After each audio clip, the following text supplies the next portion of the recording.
In a seismic jolt to Turkey's political landscape, Istanbul Mayor Ekrem İmamoğlu, the opposition hero who shattered Erdogan's grip on the city, has been arrested alongside 99 others on bombshell charges of corruption and terrorism. The high-stakes operation has unleashed mass protests, a ferocious state crackdown, and a chorus of international fury, with many branding it a blatant move to bury President Recep Tayyip Erdogan's fiercest rival. They can do any evil. We are ready for any evil they can do, because it is clear that the issue is not a political struggle, but a matter of existence or non-existence for the country. We have come to expect everything. Yesterday, his diploma was nullified. An unlawful procedure was carried out. The unlawful procedure was carried out unlawfully. We are going through very interesting days. Very, very scary. First of all, the nullification of the diploma is unlawful. Such a thing is not possible. İmamoğlu, who surged to prominence by wresting Istanbul from Erdogan's party in 2019, now faces a barrage of accusations. Prosecutors allege he ran a sprawling criminal network inside City Hall, masterminding bid-rigging, bribery, and embezzlement. They claim millions in public funds were siphoned into shell companies for personal enrichment, while contractors were coerced into kickbacks under threats of losing lucrative deals. Linking investigations and cases initiated by the judiciary to our president is, at best, presumptuous and inappropriate. The separation of powers between the legislature, executive, and judiciary is essential in our country. The judiciary does not take instructions from anyone. Then came the knockout punch.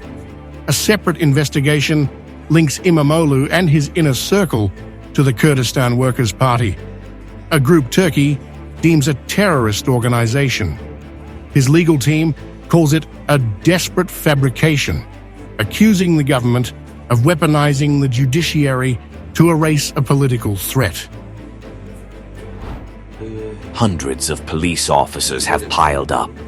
We are facing great tyranny, but I want you to know that I will not be discouraged. I love you all very much. I entrust myself to my nation. Let my entire nation know that I will stand tall. I will continue to fight against that person and his mind that uses this entire process as an apparatus. The timing couldn't be more suspicious. With 2028 elections on the horizon, İmamoğlu's arrest reeks of strategy. He's long been seen as the one opposition figure who could unseat Erdogan, a leader who's ruled Turkey for over 2 decades. Adding fuel to the fire, Istanbul University abruptly revoked his bachelor's degree, a legal prerequisite for running for office, prompting cries of a rigged purge. Analysts say it's a 1-2 punch. Jail him now, disqualify him later. What was done, arrest, is definitely unlawful and baseless. This is not democracy. It's a sham of democracy. The people do not deserve this. We are upset, of course. As humans, we are upset. Istanbul erupted as news spread. Despite a 4-day protest ban, choked internet access, and roads sealed by armored vehicles, tens of thousands flooded the streets. Crowds swarmed police headquarters, City Hall, and the CHP's party offices, waving banners and chanting İmamoğlu's name.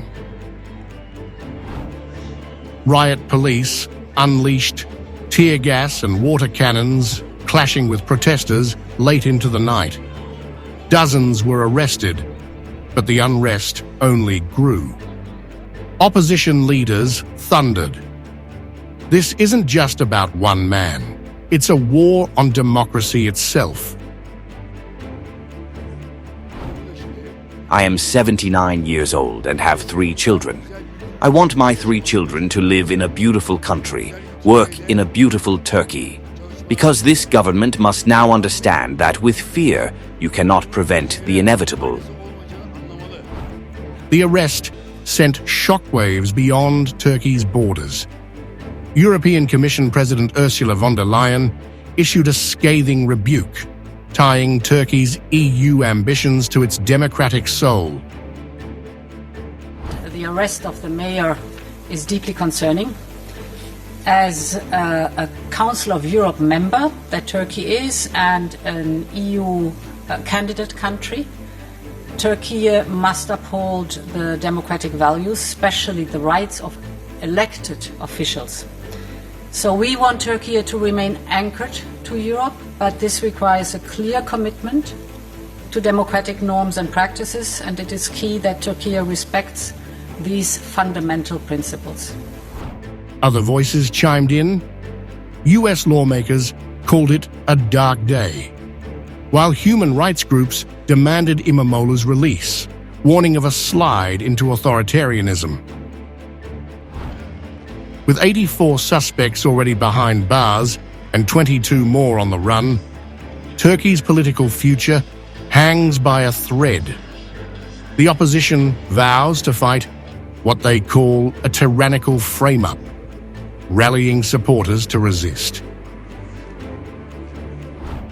Meanwhile, investigators promise more revelations as the government doubles down on its narrative of rooting out corruption and terror. For the millions of Istanbulites who propelled İmamoğlu to power, this is personal. Their votes defied Erdogan once, now they see their champion in chains. To them, it's not just an arrest, it's a declaration of war.